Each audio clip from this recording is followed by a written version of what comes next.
I won $15 million in a real casino. 6 years later, I had nothing left. This is how I ruined my life. I was 20 for the first time I lied for money. It wasn't some dramatic heist or a big con. It was just a job interview in a crack building. On the edge of town, they had said investment associate.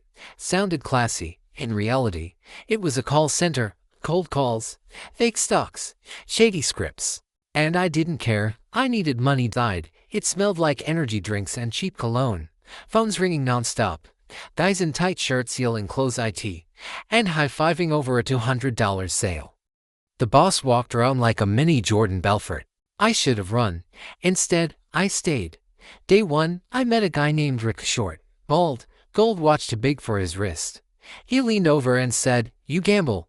I laughed. "What? Like cards?" He grinned. "Cards, dice, horses, life." By the end of the week, I was part of their after-hours crew, guys who spent their commissions not on bills, but on blackjack and strippers. Rick dragged me into my first casino that Friday. He slapped $500 on red and walked away. It hit. He didn't even look back. I felt alive. There's this moment your first win hit rewires your brain. You stop thinking in dollars. You think in chances and luck. You tell yourself, just one more. It becomes a whisper in your ear. All the time. I still work the phones. I got good, too good. I could sell bullshit wrapped in dreams. I told strangers their $1,000 was a seed that'd grow into financial freedom. But after each call, I wasn't thinking about stocks. I was thinking about chips, felt tables, dice tumbling across green velvet. By month 3, I had a new addiction. The feeling of control. Not control over others. Control over fate. When you're at the table, and everyone's watching your move, you feel like a god. And gods don't play it safe. I started skipping rent to chase hot streaks. Pawned my old laptop. Maxed a credit card on one spin of the roulette wheel. Lost. Then won it back a double. Then triple.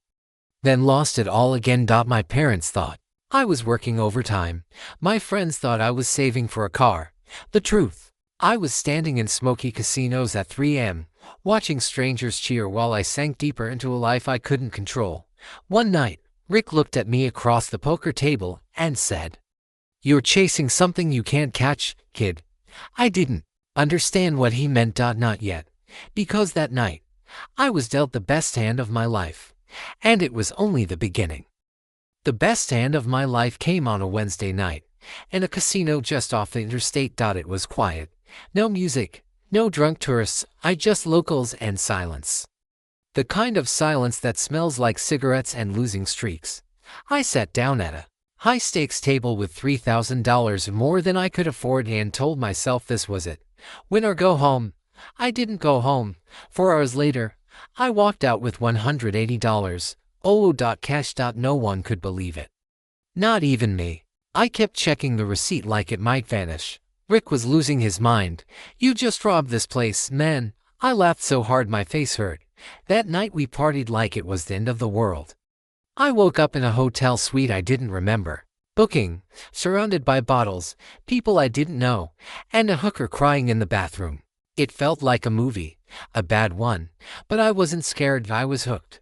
Over the next month, I kept winning, or at least, that's what I told myself. In reality, I was winning big, losing bigger. But the highs, they were addictive. I felt powerful, invincible. I quit the call center without notice. I told them I'd found something bigger. I bought a used Porsche the next day. Rick warned me, "You're moving too fast." I told him, "I'm just getting started." The casino became my office. I showed up dressed like a character out of Scarface, sunglasses indoors, cash in a designer bag, tipping dealers like I was royalty. They called me the kid. I loved it.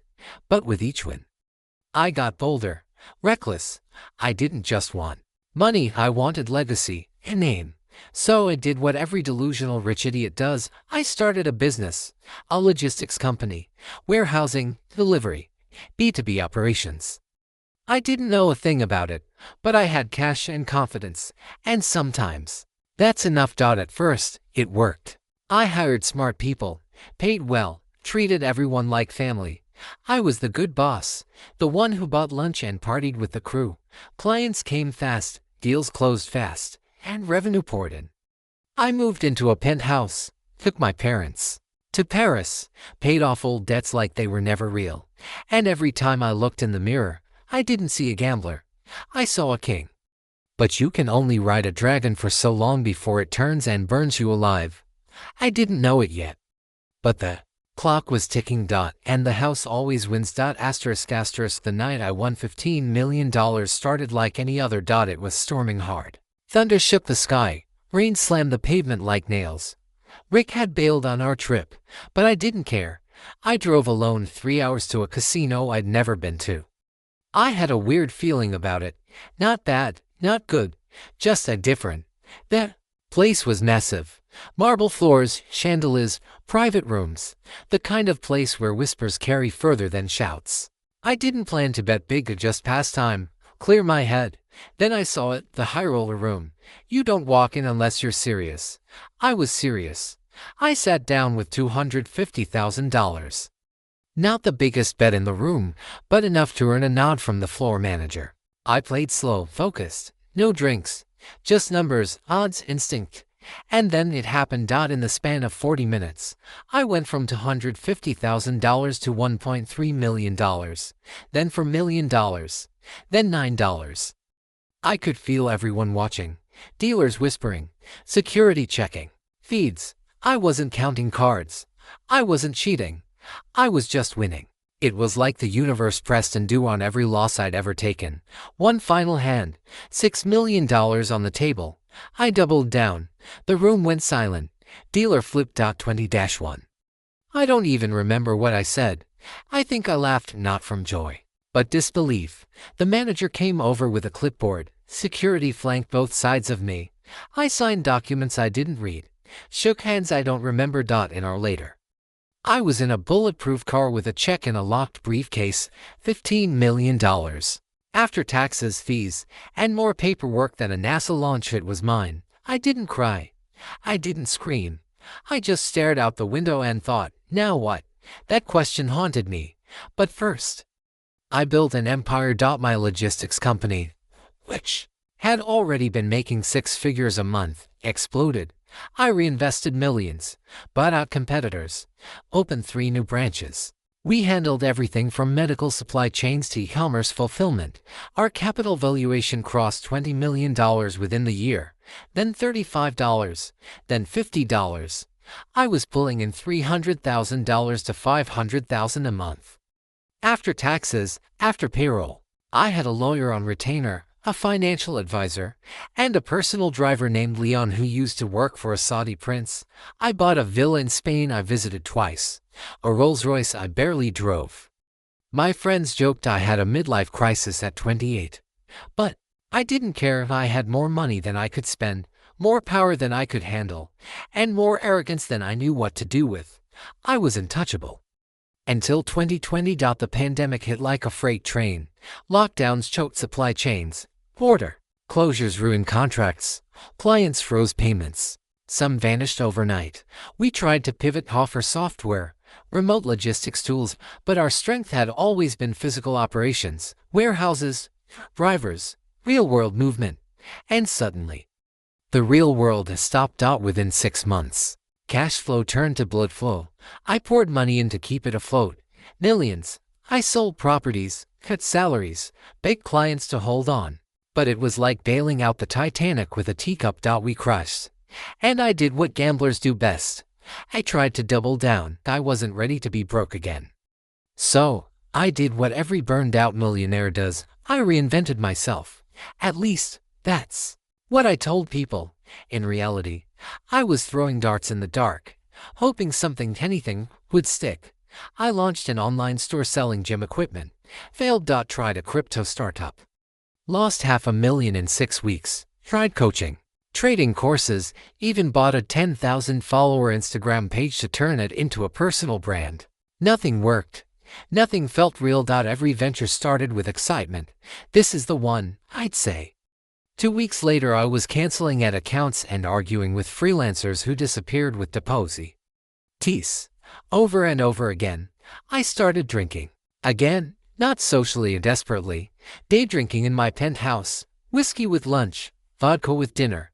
At first, it numbed the stress. Then it became the only part of my day that made sense. Some nights I'd wake up on the floor, lights still on, email drafts and sent, deals UNCLOSED. My phone stopped ringing. Friends vanished. Nobody texts a sinking ship. I still had money. A few million stashed away, but it wasn't wealth anymore. It was rope. And I was tightening it around my own neck, one bad decision at a time. At some point, I stopped trying to build. I just wanted to feel. I missed that rush, that stupid, chemical, irrational high. The one I hadn't felt since the casino. So I drove back. Same suit, same car, different man. The floor manager recognized me. "You've been gone a while," he said. I smiled like I didn't have demons chewing on my ribs. "Just visiting," I said. First night back, I won $200,000. Second night, lost $50K. By the end of the first month, I was down $500,000, and I told myself it was temporary. "I'm just rusty," I said. "The old fire will come back." It didn't, and I didn't care.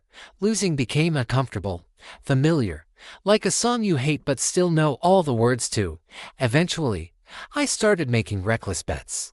Entire games on a hunch, tens of thousands in single hands. I wasn't playing to win anymore. I was playing to erase the fear, the guilt, the failure. I lied to myself constantly. One last night. This'll fix it. Then, I'll walk away. But I never walked. I crawled. Until one night, I was sitting alone in the casino bar, staring at a whiskey glass I couldn't afford, thinking, how did I get here again? The answer was simple. I never left. I knew it was over when I started hiding my car, not because I was ashamed, but because I was afraid it would get repossessed.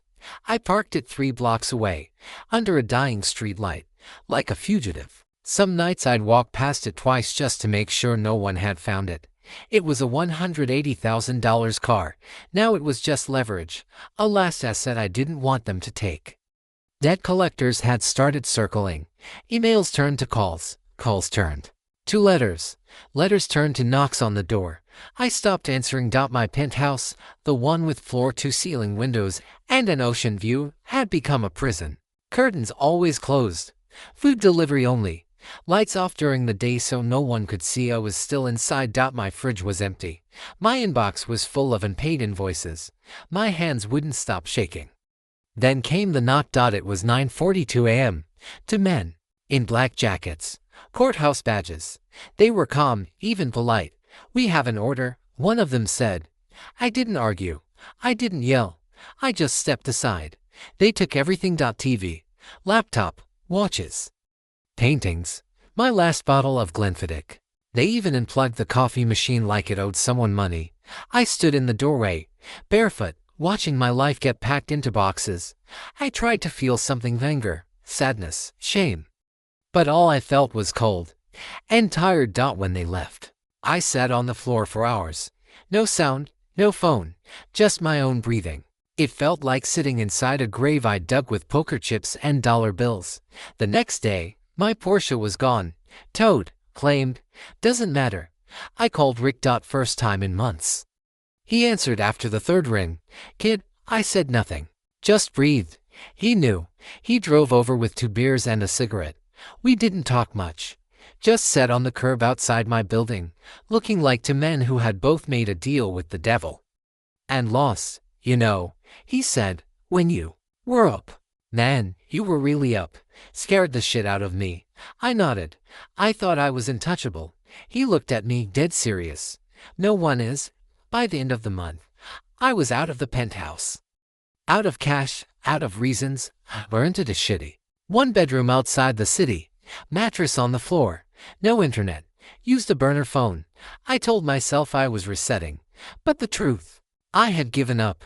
I was 35 years old, broke, alone, burned through $15 million, a business worth $50 million, and every relationship that mattered. And the worst part, I missed the chaos. Because without it, I was just another guy staring at a ceiling, wondering what he could have been. They say rock bottom is the moment you lose everything. But that's not true. Rock bottom is when you stop caring that you did. I woke up one morning and didn't get out of bed. Not because I was tired, but because I had nothing to do. No calls, no meetings, no money to chase, no future to imagine. I just laid there, staring at the ceiling, listening to my own heartbeat like it was bored too. The silence was deafening. My phone had been off for weeks. The burner ran out of credit. I didn't bother reloading it. No one was calling anyway. Some days I'd walk to the park just to hear people talk, watch parents with their kids, couples fighting over coffee orders, strangers laughing at stupid jokes. I felt like a ghost, invisible, but painfully aware I still existed. Once, I saw a guy at the bus stop scratching a lottery ticket. He won $5 and pumped his fist like he hit the jackpot. I remember thinking, he's happier than I ever was with 15 million. And it broke me. I started writing, not for a blog, not for therapy, just for me. Pages filled with numbers, memories, names of people I let down, regrets stacked like poker chips. I wrote about the night I won it all, and how that night cursed me with the illusion that I was in control. Because that's the lie, isn't it? That you're the one holding the wheel. But you're not. You're just another passenger in a rigged game, lucky for a while, doomed for the long run. I used to think I was chosen, some cosmic favorite.